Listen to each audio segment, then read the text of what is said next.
Welcome to another installment of Open Studio right here on Cape Town TV. It's 5 p.m.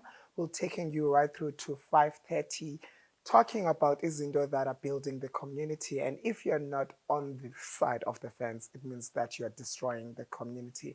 Today, I am joined by Ujoy, who plays an executive role in national movement Shelters Zalapa in South Africa, also an executive director at St. Anne's Home. What's exciting about today is that she's going to be telling us about e-helpline Enja that they've just recently launched that is going to be helping the victims of domestic abuse. Now, domestic abuse up in South Africa is one of the highest rates in the world, which is a pandemic that we need to face as individuals as well as a collective. Please let us all play our role. And Joy today is here to tell us what their role is going to be. I'm so excited to have you on the show, Joy, because this pandemic is a disturbing. Young women, even the elderly, are suffering at the hands of the people that they trust the most. Now, there's a new 24-hour line that you have just launched. Can you tell us, in National Shelter Movement of South Africa, how did it come about with this helpline and what are you hoping to achieve? Okay, thank you very much for the opportunity. So, the National Shelter Movement Shelter Helpline will be launched on the 1st of December. And how it came about is that shelters got together, and the movement has been in existence for the past 10 years already and have really been struggling to assist women when it comes to getting them into shelters, giving the necessary support. And this has been brought into sharp focus with the COVID 19 pandemic that we have just experienced, especially during the hard lockdown. And that has given us the thought of really setting up a dedicated gender-based violence a shelter helpline to further support women and their children. Why do they find it hard to go to the police to get assistance? Why is this necessary? So, for example, during lockdown, it was new to all of us. None of us in the country has ever experienced something like a lockdown. So, women weren't actually aware that they could actually leave.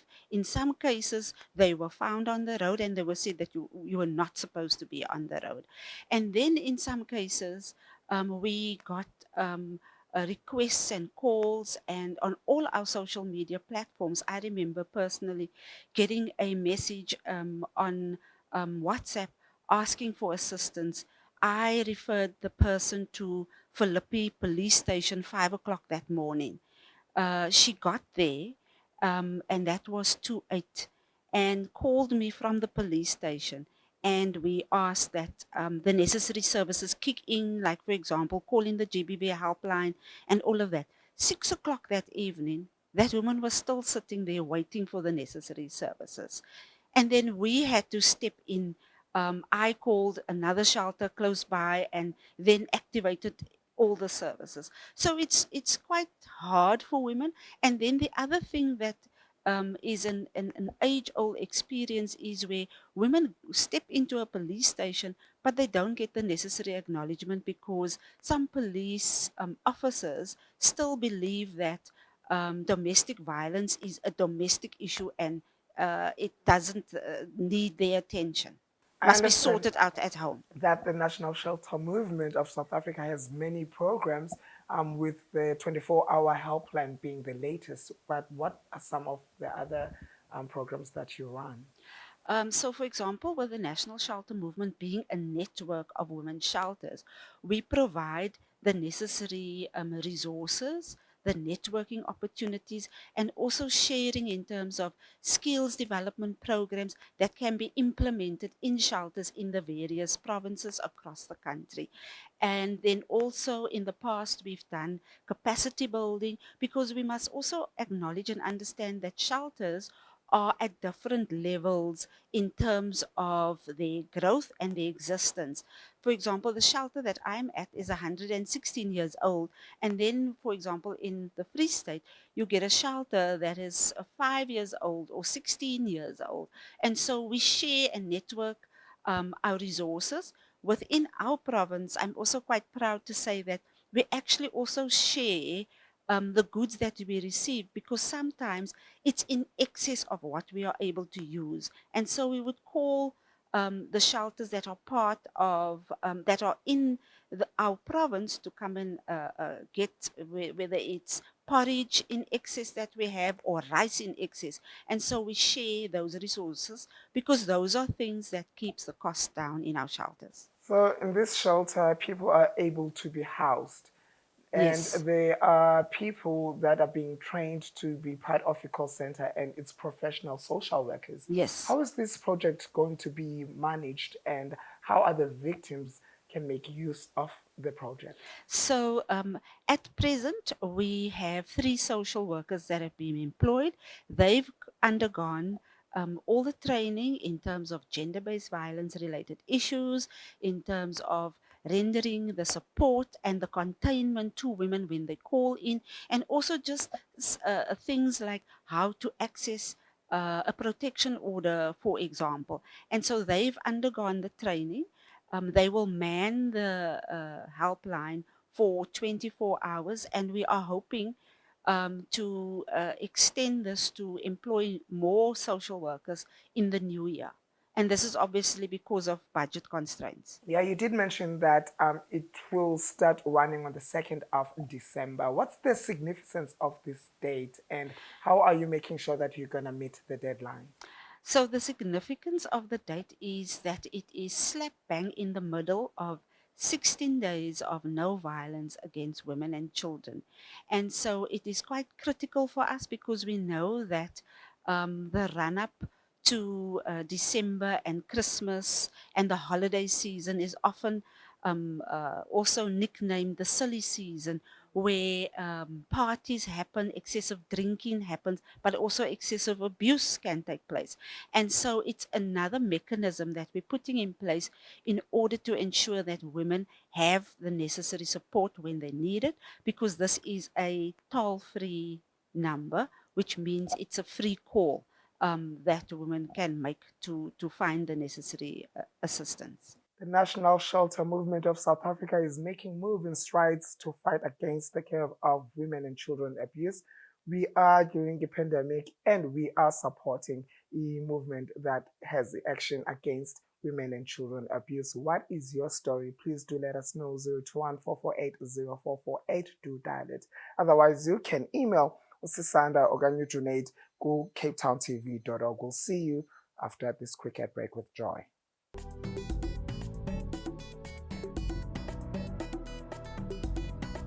16 days of activism against women and children abuse is upon us. We are all taking action against the abuse against the women and children. And I feel like it's something that should be taken seriously.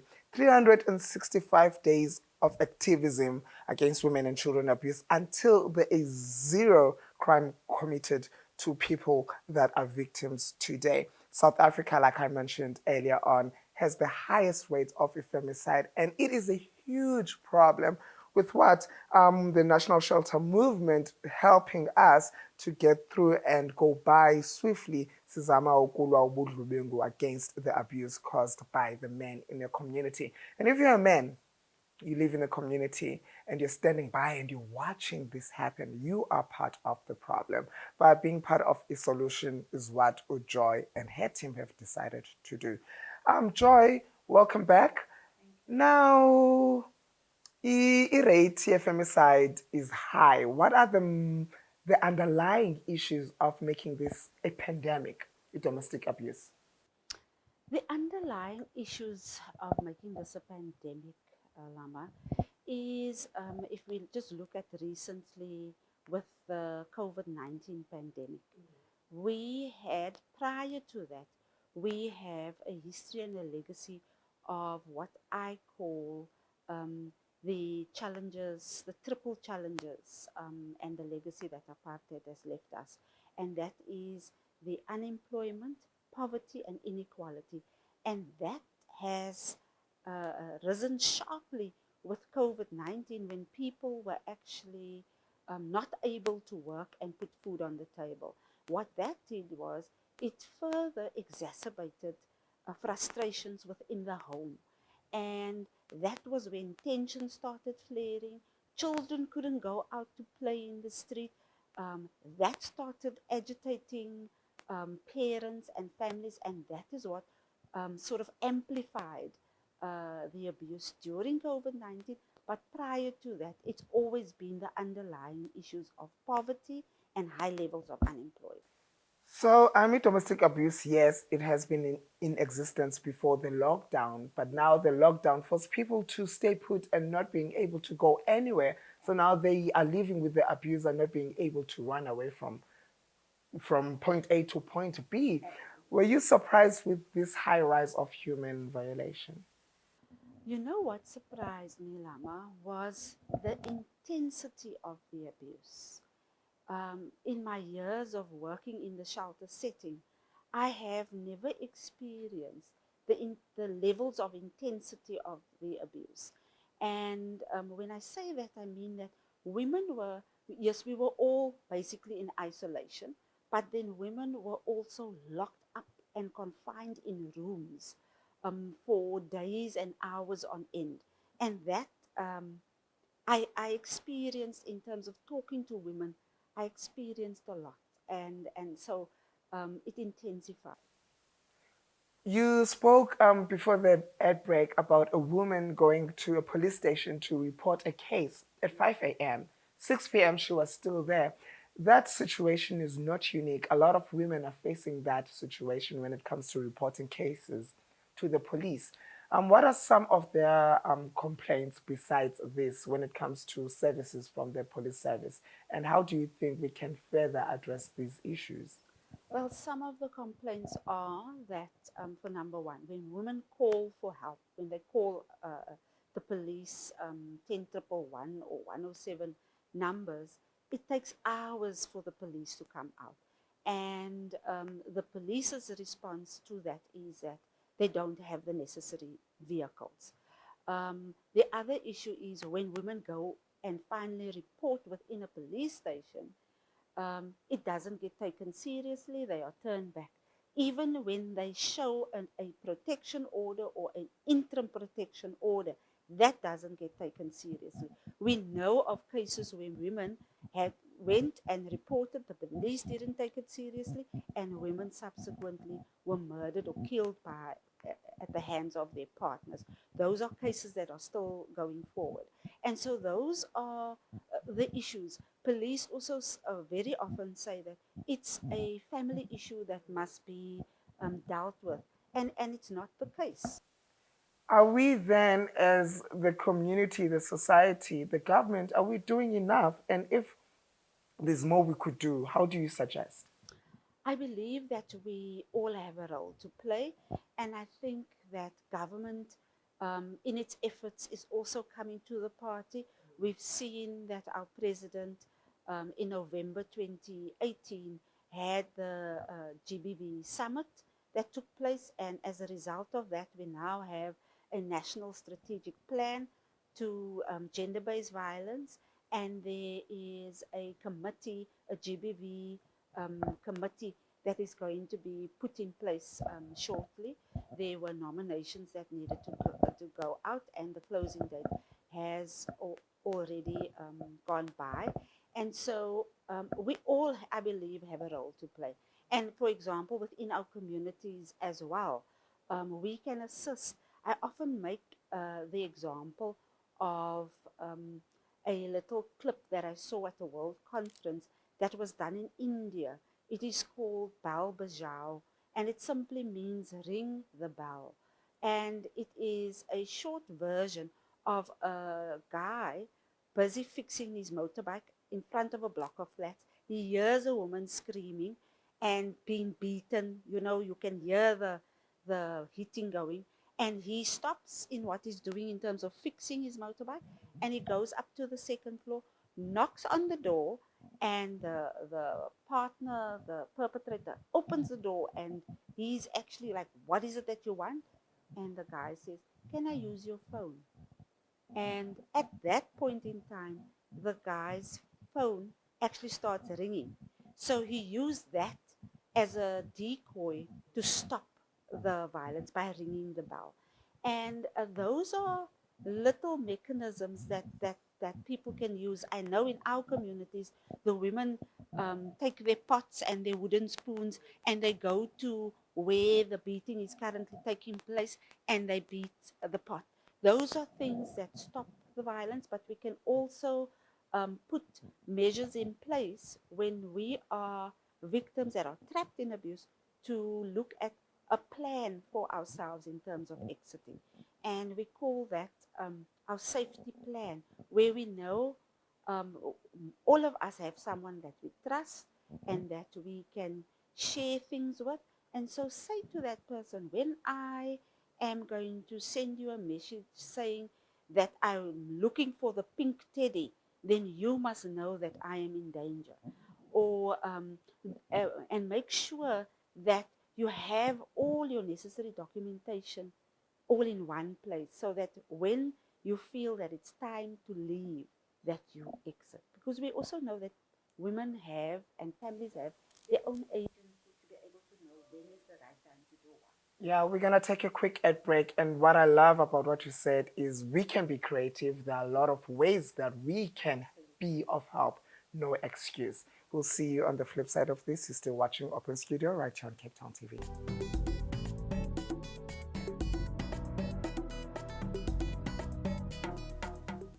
OpenStudio at capetowntv.org is where you can email us okanye uthi sisanda okanye donate. You can dial 021 448 I'm still joined by Ujoin, who plays an executive role Panagui National Shelter Movement of South Africa. It's so exciting that there's a 24-hour helpline that they have launched so that people are able to access help when they need.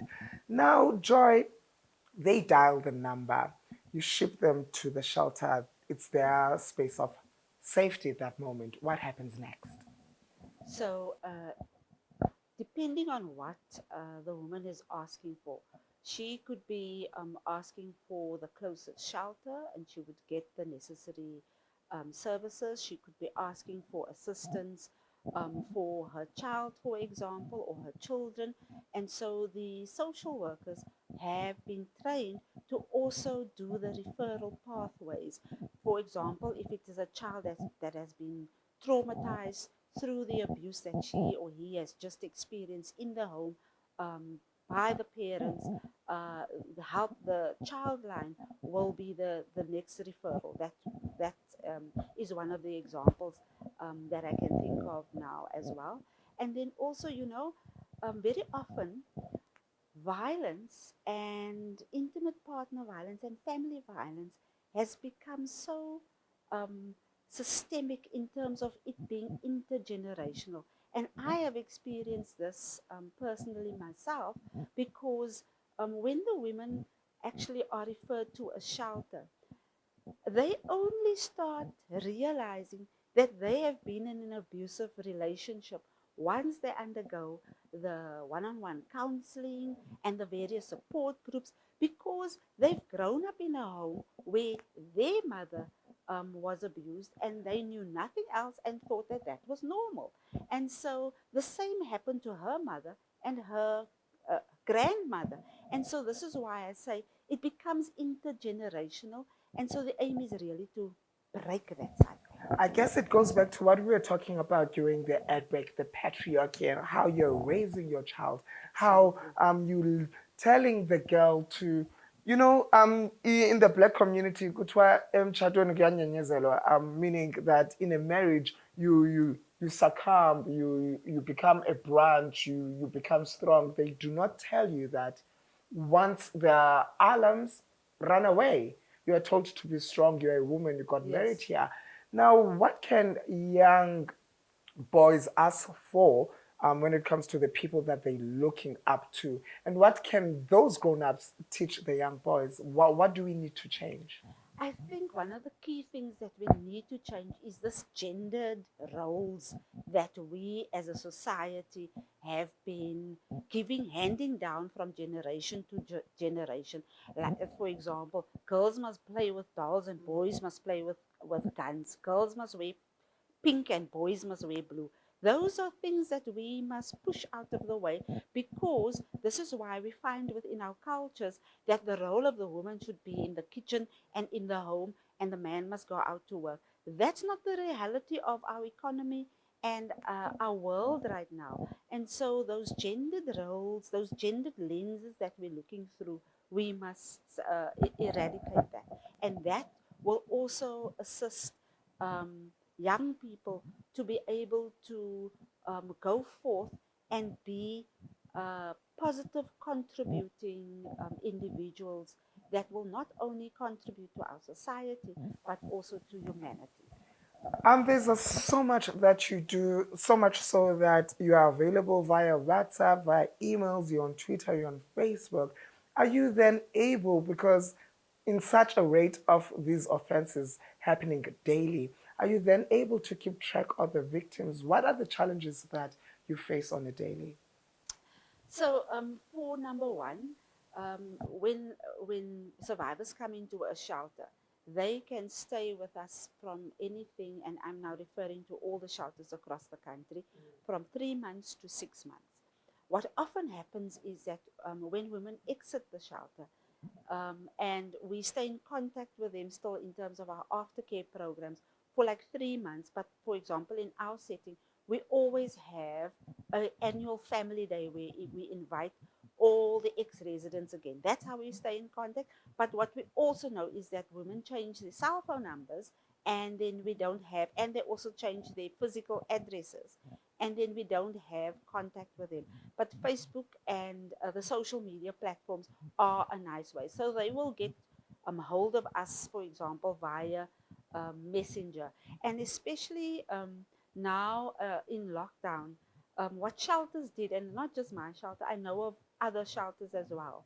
When women, ex residents who were at the shelter 9 years ago and 8 years ago, when it really started getting tough, and when they were waiting for their TERS monies and all of that, they knew where to come to be able to put food on the table. And we were able to give food parcels to those that made contact with us, even though we lost their contact details because they changed their numbers. But they got hold of us via the social media platforms. Another sad reality, Joy, is that we are living in communities where there's high unemployment rate and child-headed homes. Are these resources accessible to minors? The resources, so if you call the helpline, as I mentioned earlier, the social workers will be able to refer you to the correct pathway that will be able to assist directly to that victim or client. Yeah, I wish we had more time because this is a conversation that needs to be had till we get to where we need to be. Now, Absolutely. somebody is watching and they want to be of help, or maybe they need help themselves. How can they get in contact with you? The person who is dealing with the 24-hour helpline is Advocate Bernadine Bacher, and her email address is director@womencenter.co.za. They can also get into contact with myself, and that is joy at saintann's.homes.org.za.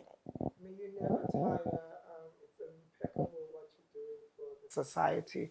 I'm hoping that we can all join hands and make a chain that says, no, enough is enough. No more Absolutely. victims. Thank you so much for coming through and bringing this information to us. Thank you so much for having me. And if you're able to assist, do dial 021-448-0448 or dial any of the numbers that Joy has given you. The email addresses you can make use of them. 16 days of activism against women and children abuse. I say 365 until there is zero. You've been logged into Open Studio. We do this one more time tomorrow between 5 and 5:30. Otherwise, if you missed this particular episode, you can catch it tomorrow morning right here on Cape Town TV. My name is Llama. I'm saying good evening, good vibes, and good night.